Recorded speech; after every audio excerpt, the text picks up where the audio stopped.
Imaginez une silhouette immense apparaissant soudainement à votre fenêtre en pleine nuit. Ce qui rend la chose terrifiante, c'est que votre fenêtre se situe à 2 mètres du sol. La créature qui vous observe doit forcément mesurer près de 3 mètres de haut. Bienvenue sur la réserve Navajo, un territoire immense où ces rencontres ne sont pas des mythes. Même les policiers les plus endurcis rapportent des faits qu'ils ne parviennent pas à expliquer rationnellement. Ils décrivent des bêtes ressemblant à des animaux mais se déplaçant avec la fluidité d'un homme. Mais oubliez les monstres lisses d'Internet car la réalité du skinwalker est bien plus dérangeante. Ce n'est pas une simple bête sauvage, mais un être humain ayant sacrifié son âme pour le pouvoir. Il s'agit d'un chaman ayant commis l'impardonnable pour canaliser les forces les plus obscures. La nation Navajo s'étend sur 70 000 km², un territoire plus vaste que 10 États américains réunis. C'est une zone peu peuplée, où le silence règne en maître absolu dès que le soleil se couche. Dans certains secteurs, le réseau téléphonique est inexistant et les secours mettent des heures à arriver. Les habitants connaissent parfaitement leur environnement et identifient chaque bruit de la faune nocturne. Pourtant, ils voient parfois des choses qui ne correspondent à aucune espèce animale connue sur Terre. Ce sont ces anomalies dans la démarche ou la taille qui trahissent la présence du métamorphe. Pour Mark, un jeune homme de 19 ans, la légende est devenue une réalité brutale. Affecté dans une zone boisée en Arizona, il a tout de suite ressenti l'hostilité ambiante. Dès le premier soir, sa caravane a commencé à trembler violemment d'avant en arrière. Il entendait des mains frapper et pousser les parois métalliques avec une force surhumaine. Pendant 5 minutes interminables, lui et son partenaire sont restés figés par la peur. Le lendemain, les habitants de la réserve se sont murés dans un silence suspect à l'évocation de l'incident. Ils lui firent simplement comprendre qu'il devait quitter les lieux le plus rapidement possible. Mais Mark pensait qu'il s'agissait seulement d'une ruse pour les effrayer et les faire partir. La nuit suivante, le phénomène s'est répété avec encore plus de violence et d'intensité. Un vendeur en ville finit par leur avouer que des démons maléfiques rôdent dans la région. Il leur expliqua que le simple fait de nommer ces créatures présentait un risque mortel.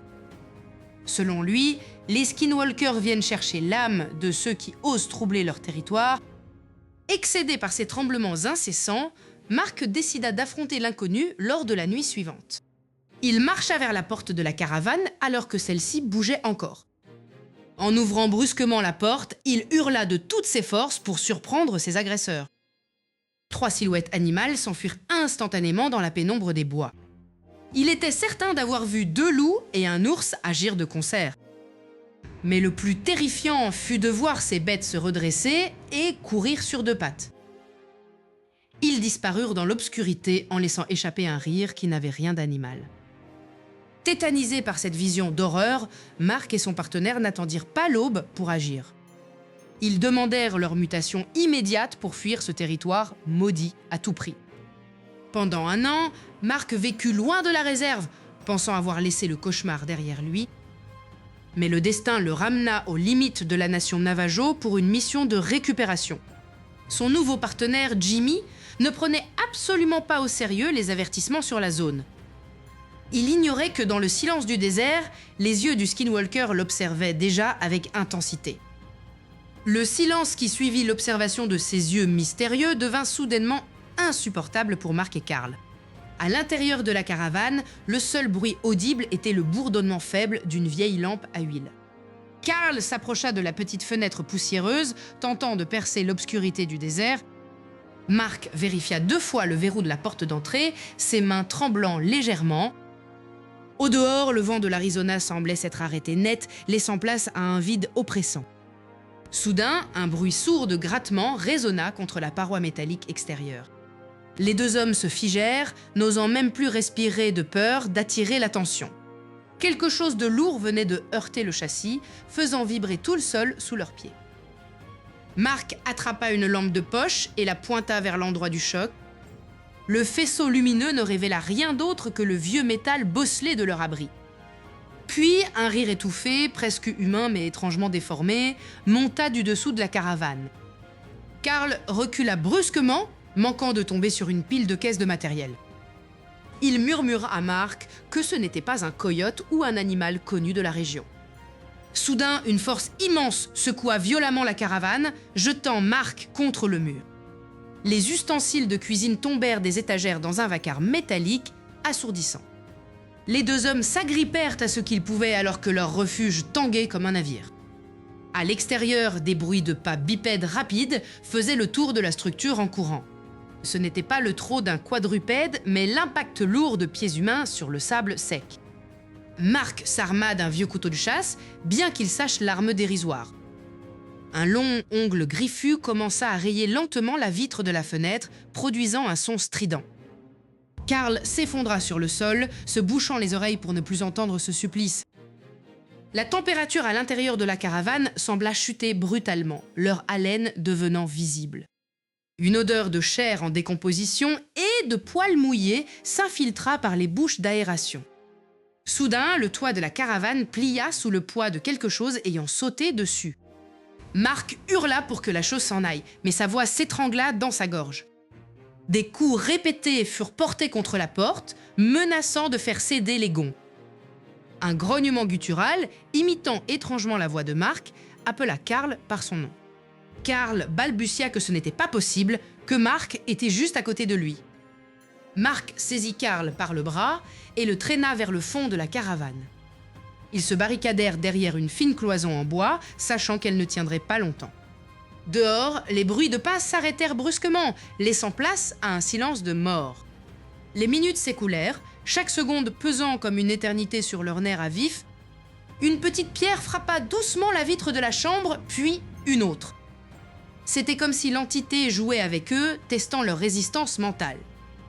Marc comprit qu'ils ne pouvaient pas rester piégés ici comme des rats dans une cage. Une ombre immense passa lentement devant la fenêtre, bloquant toute la lumière de la lune.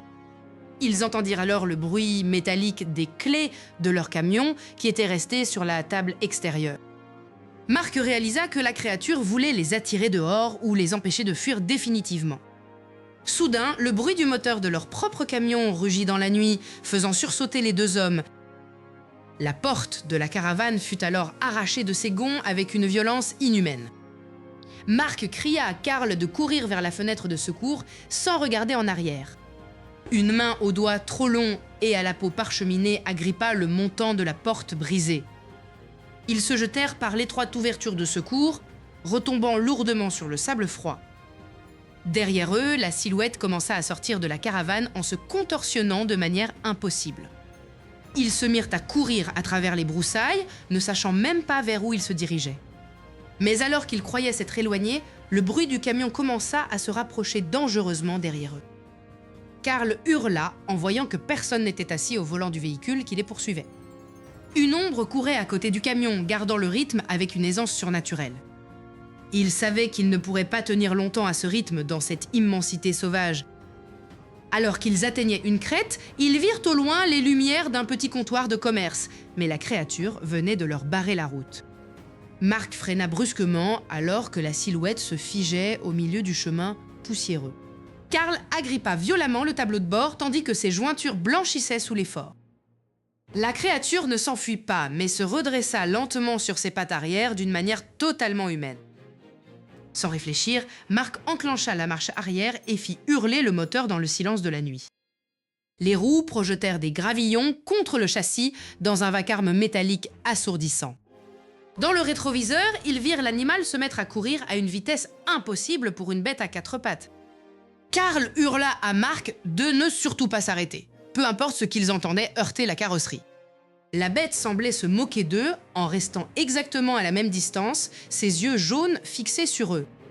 Après ce qui sembla être une éternité, les néons vacillants d'un vieux poste de traite apparurent enfin. Marc écrasa la pédale de frein et fit déraper le véhicule sur le parking désert devant le bâtiment en bois. Ils bondirent hors de la cabine et coururent vers la porte principale, manquant de trébucher sur le perron. La cloche de l'entrée tinta bruyamment alors qu'ils s'engouffraient à l'intérieur, haletant. L'intérieur du magasin était saturé d'une odeur de cuir, de tabac et d'herbes séchées suspendues au plafond. Derrière le comptoir, un vieil homme aux cheveux longs et gris les observait sans dire un mot. Marc tenta d'expliquer ce qu'il venait de voir, mais les mots se bousculaient dans sa gorge serrée. Le vendeur leva une main ridée pour leur faire signe de baisser la voix immédiatement. Il s'approcha d'eux et verrouilla la porte d'entrée avec une lourde chaîne en fer. « On ne parle pas d'eux ici, surtout pas après le coucher du soleil », murmura-t-il d'une voix rauque.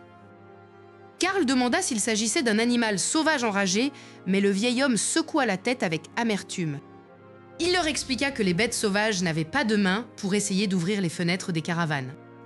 Un frisson parcourut l'échine de Mark en repensant au bruit de grattement sur leur abri quelques heures plus tôt.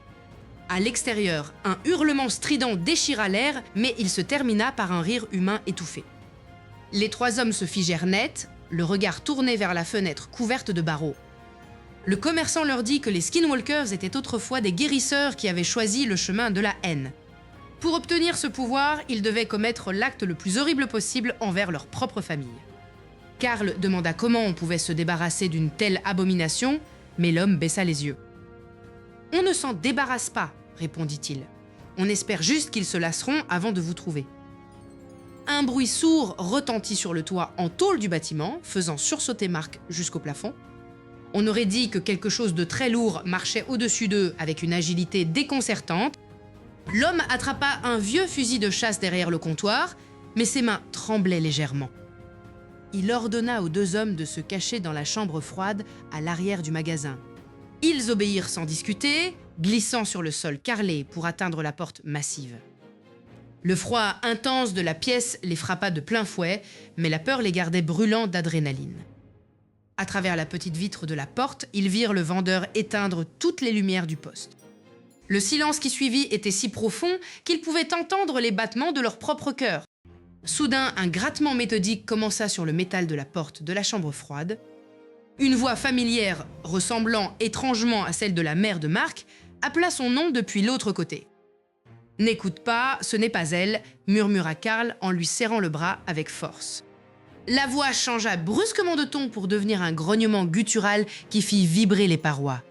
Mark remarqua alors avec horreur que la serrure intérieure de la chambre froide avait été sabotée. Alors que la porte commençait à s'entrouvrir lentement, ils réalisèrent que le vendeur avait disparu de la pièce principale. Le silence dans le magasin devint soudainement assourdissant après la disparition du vieil homme. Mark fit un pas en arrière, ses bottes grinçant sur le plancher de bois poussiéreux. Karl attrapa le bras de son ami, le forçant à reculer vers la sortie. Ils se précipitèrent hors du bâtiment, l'air frais de la nuit les frappant de plein fouet. Mark déverrouilla la portière du pick-up d'une main tremblante.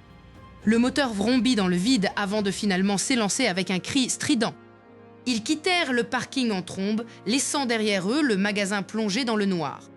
Les phares du véhicule coupaient l'obscurité de la route 160 comme deux lames de lumière. Karl fixait nerveusement le rétroviseur latéral, s'attendant à voir quelque chose émerger du néant. Aucun autre véhicule n'était visible à des kilomètres à la ronde. Soudain, une ombre massive traversa le faisceau des phares à une vitesse fulgurante. Mark écrasa la pédale de frein, faisant déraper le pick-up sur l'asphalte brûlant. « Qu'est-ce que c'était que ça ?» cria Karl en s'agrippant au tableau de bord. Dans l'obscurité sur le côté de la route, deux points jaunes commencèrent à luire. Une créature à la posture voûtée émergea lentement de la pénombre.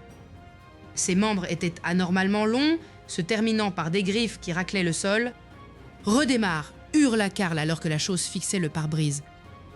Mark passa la première et accéléra, les pneus hurlant de nouveau. L'entité ne s'enfuit pas. Elle se mit à courir à côté d'eux sur le bas-côté. Le compteur affichait 60 km/h, mais la créature restait sans effort à leur hauteur. Mark poussa le moteur, atteignant rapidement les 80 km/h dans un vacarme de métal. La bête tourna la tête vers eux, affichant un rictus qui n'avait rien d'animal. « Accélère encore, Mark !» supplia Karl dont les yeux ne quittaient plus le monstre. Le camion tremblait de toutes ses pièces alors qu'il franchissait la barre des 100 km/h. Malgré la vitesse, la silhouette poilue continuait de galoper à leur côté avec une fluidité terrifiante.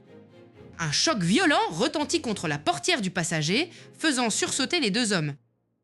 Des griffes lacérèrent la peinture, produisant un bruit de métal déchiré insupportable. La créature bondit soudainement sur le toit du véhicule, provoquant un lourd craquement au-dessus de leur tête. Ils pouvaient entendre le souffle rauque de la chose juste au-dessus du métal mince. Mark donna de violents coups de volant pour tenter de déloger l'intrus. Une main pâle et griffue apparut soudainement par la fenêtre entr'ouverte de Carl. Carl hurla et remonta la vitre de toutes ses forces, manquant de se faire saisir. Ils aperçurent enfin les panneaux indiquant la sortie de la réserve Navajo. Peut-être que si nous passons la frontière, elle s'arrêtera à Alta Mark. Un cri inhumain, mélange de hurlements de loups et de rires de femmes, déchira la nuit. Soudain, le poids sur le toit disparut avec une secousse finale.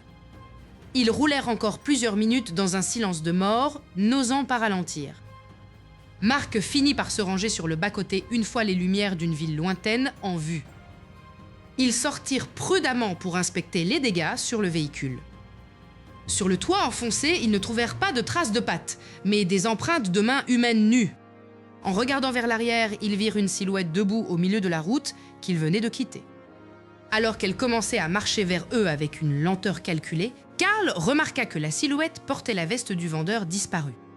Le silence qui suivit la rencontre de Mark et Carl sur cette route déserte ne fut que le début d'une longue série d'interrogations sans réponse. Dans les bureaux poussiéreux de la police tribale Navajo, des dossiers s'accumulent sous des étiquettes volontairement vagues. Les officiers de patrouille parlent souvent de phénomènes qu'ils préfèrent ne pas consigner officiellement dans leur rapport de fin de service. Un ancien shérif de la réserve se souvient d'une nuit où les appels d'urgence saturaient les lignes pour un intrus inhabituel. Les témoins décrivaient tous une silhouette humanoïde, totalement nue, courant à une vitesse impossible le long des clôtures. L'analyse des trajectoires rapportées indiquait que l'entité maintenait une allure de 60 km/h sans effort apparent.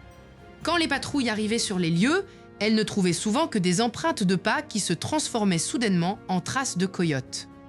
Les rapports de police utilisent fréquemment le terme suspect non identifié pour masquer une réalité bien plus terrifiante.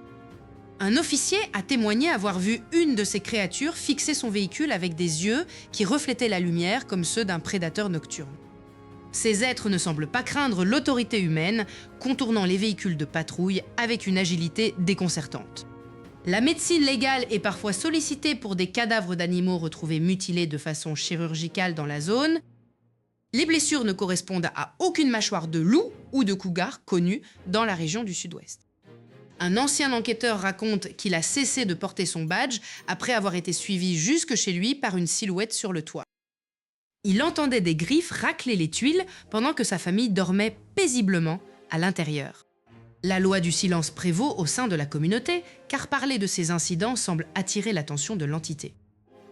Les enregistrements radio de la police contiennent parfois des fréquences d'interférence qui ressemblent à des rires humains déformés. Ces sons se manifestent toujours à proximité des sites de rituels anciens identifiés par les anciens de la tribu. Les shérifs notent que les apparitions sont plus fréquentes lors des cycles de pleine lune ou pendant les périodes de sécheresse extrême. Un rapport mentionne une voiture de patrouille dont le toit a été enfoncé par une force tombée du ciel. L'officier à l'intérieur a décrit avoir vu une peau pâle et huileuse glisser sur le pare-brise avant de disparaître dans les buissons. La plupart de ces hommes entraînés au combat refusent d'entrer dans certains canyons après le coucher du soleil. Ils savent que leurs armes de service ont peu d'effet contre ce qu'ils appellent les marcheurs de peau. Les balles semblent traverser les silhouettes sans provoquer de choc, comme si elles frappaient de la fumée dense. Le FBI a été consulté sur plusieurs disparitions, mais les dossiers sont classés sans suite pour manque de preuves matérielles. Les dossiers de police ne mentionnent jamais le mot skinwalker, préférant l'utilisation de codes cryptiques. Une caméra de surveillance d'un poste frontalier a capturé une image d'une créature à 4 pattes ayant un visage humain déformé. L'image a été supprimée des serveurs centraux moins d'1 heure après sa découverte par le technicien de garde. Les experts en comportement animal rejettent ces preuves, les qualifiant d'hystérie collective ou de pareidolie. Pourtant, les traces de pneus freinant brusquement sur des kilomètres de route racontent une toute autre histoire. Certains officiers Navajo consultent discrètement des hommes médecine pour protéger leur véhicule avec de la poussière sacrée.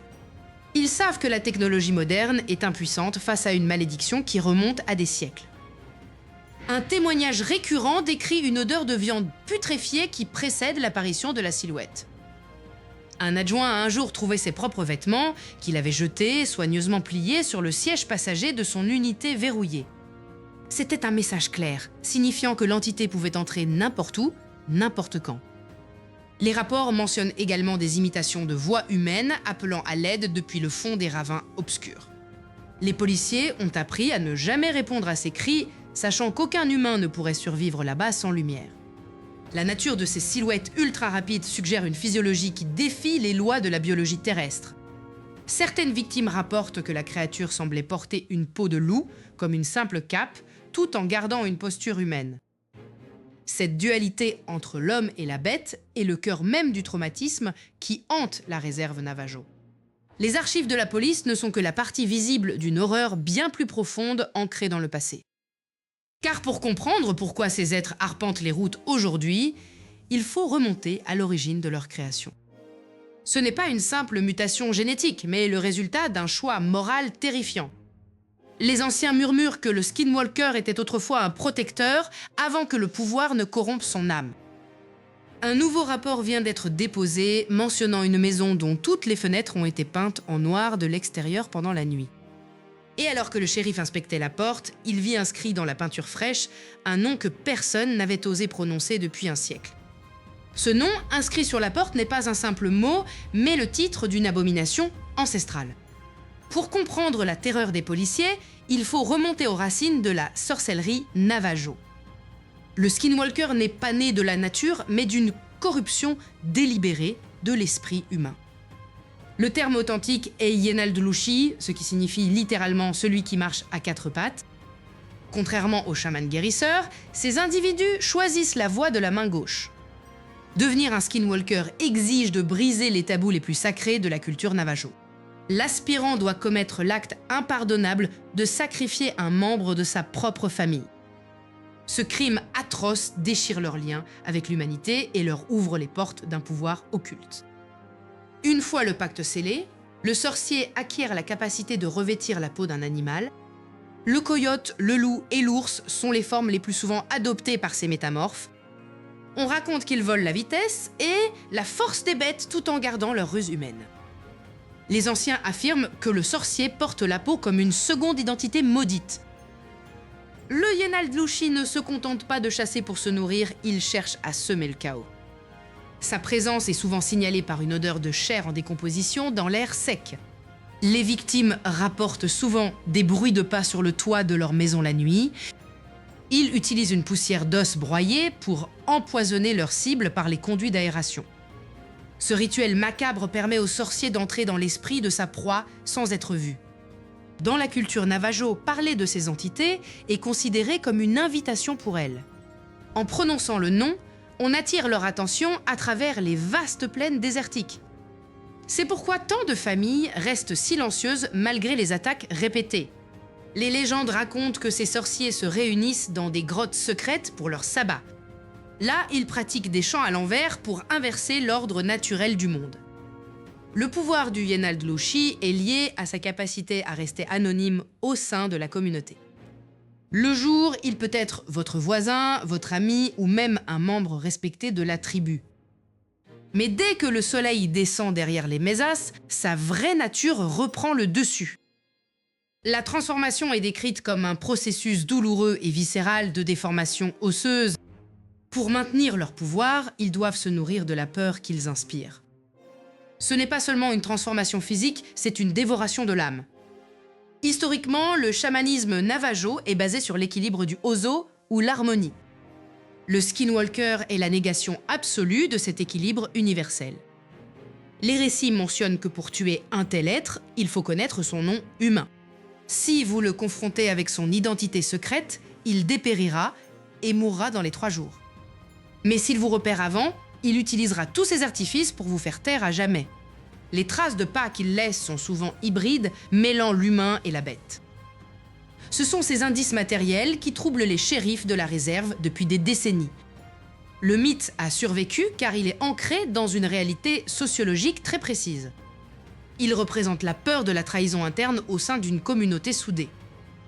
Mais l'origine de cette corruption est bien plus tragique qu'une simple soif de pouvoir. Tout remonte à une époque de souffrance inimaginable pour le peuple Navajo. Car avant d'être des monstres, ces sorciers ont été forgés dans le sang d'une marche forcée vers l'enfer. L'histoire des Skinwalkers ne commence pas dans les bois sombres, mais dans la poussière étouffante de 1864. Sous la menace des baïonnettes de l'armée américaine, des milliers de Navajos furent contraints à un exode forcé vers le Nouveau-Mexique. Cette marche, longue de 800 km, devint un véritable chemin de croix marqué par la faim et la mort. C'est dans ce désespoir absolu que certains chamans commencèrent à chercher des moyens de survie dépassant l'entendement humain. La légende raconte que pour protéger le peuple ou se venger, des pactes furent scellés avec des forces oubliées. Pour obtenir le pouvoir de changer de forme, ces hommes devaient commettre l'irréparable, le meurtre d'un membre de leur propre famille. Ce sacrifice n'était pas seulement physique, il marquait la perte définitive de leur âme et de leur humanité. Les victimes de la longue marche voyaient alors certains des leurs se transformer en ombres capables de courir plus vite que le vent. Mais après leur retour forcé sur leur terre en 1868, l'équilibre entre la tradition et cette nouvelle sorcellerie se brisa. La paranoïa commença à s'insinuer dans les villages, car personne ne savait qui se cachait sous une peau de loup la nuit. En 1878, la tension atteignit un point de rupture sanglant connu sous le nom de purge des sorcières Navajo. Plus de 40 individus furent accusés de pratiquer le mal et furent traqués sans merci. On retrouva chez eux des restes humains, des herbes empoisonnées et des peaux d'animaux rituels. La justice fut expéditive, laissant derrière elle un traumatisme qui allait marquer la culture Navajo pour des siècles. Ce fut à cette époque que le mot Yenaldloshi devint un tabou absolu, une porte qu'on ne devait plus jamais ouvrir. Les rituels de protection furent renforcés car on craignait que les sorciers survivants ne cherchent vengeance. Les récits de cette époque décrivent des créatures hurlant à la lune avec des voix qui ressemblaient étrangement à celles des défunts. On murmurait que le sang versé durant la purge n'avait fait que nourrir la terre de la réserve avec une haine nouvelle. Les anciens racontent que certains sorciers ont réussi à s'échapper dans les réseaux de grottes les plus profonds du canyon. Là, ils auraient continué à transmettre leurs sombres secrets de génération en génération dans le secret le plus total. La purge de 1878 n'a pas éradiqué le mal, elle l'a simplement forcé à devenir plus discret et plus malicieux. Chaque famille porte encore aujourd'hui le poids de ce passé, où la survie dépendait parfois de la trahison. Les historiens notent que les apparitions de Skinwalkers se multiplient souvent près des sites de massacres anciens. C'est comme si l'énergie de la douleur passée servait de carburant à leur métamorphose impie. Le peuple Navajo a appris à vivre avec cette ombre, ne parlant jamais des disparus pour ne pas attirer l'attention. Car dans la culture Navajo, accorder de l'attention à un Skinwalker, c'est l'inviter à entrer dans votre vie. Les patrouilles tribales évitent encore certains sentiers réputés pour être des routes de sorciers. On dit que ces routes ne sont pas visibles pour tout le monde, mais seulement pour ceux qui ont le cœur taché. La haine des Skinwalkers envers les vivants est le reflet de la haine qu'ils ont reçue lors de la purge. C'est un cycle éternel de violence qui refuse de s'éteindre sous le soleil de l'Arizona. De nombreux journaux de bord de l'époque mentionnent des soldats terrifiés par ce qu'ils entendaient la nuit autour des camps. Ils ne comprenaient pas que l'ennemi n'était pas seulement dans les rangs des guerriers, mais dans les replis de la réalité elle-même. Les sorciers apprenaient à utiliser la peur des colonisateurs pour se forger une armure d'invincibilité psychologique. Aujourd'hui, les traces de ces rituels sanglants sont enfouies sous le sable, mais elles ne sont jamais vraiment parties. Une rencontre avec un Skinwalker est souvent précédée par une odeur de chair en décomposition, héritage de leurs origines funèbres. Le traumatisme de 1864 a créé une fissure dans le monde spirituel qui laisse passer ces horreurs. Pour le Navajo, se souvenir de cette histoire, c'est aussi se souvenir du danger constant qui rôde à la périphérie du regard. Car les cendres de la purge ne sont jamais devenues froides. Elles attendent simplement le bon moment pour s'enflammer de nouveau dans le regard d'un passant. Et alors que nous pensons que le mythe s'essouffle avec le temps, une nouvelle menace plus moderne commence à émerger des réseaux numériques. Aujourd'hui, l'ombre du Skinwalker s'étend bien au-delà des frontières poussiéreuses de la réserve Arizona. Sur les écrans du monde entier, le monstre sacré est devenu une simple attraction pour amateurs de frissons. Les forums internet regorgent de récits déformés où la culture Navajo est pillée pour le divertissement. Cette dérive commerciale occulte la réalité spirituelle dévastatrice que vivent les habitants de la nation. Pour un dîner, le Skinwalker n'est pas un personnage de film d'horreur ou une créature de légende. C'est une corruption absolue de la médecine traditionnelle et une menace pour l'équilibre du monde. Les anciens observent avec crainte cette nouvelle vague d'attention qui attire des curieux imprudents. Chercher à voir ces entités, c'est inviter une noirceur que personne ne peut contrôler. La sagesse ancestrale nous enseigne que certains secrets doivent rester enfouis dans les sables du temps. Malgré les siècles de persécution, la culture navajo protège toujours farouchement ses frontières spirituelles. Il est difficile de comprendre l'ampleur du traumatisme sans respecter le silence de ceux qui savent. Le skinwalker n'est pas une curiosité, c'est une blessure ouverte dans le tissu de la réalité.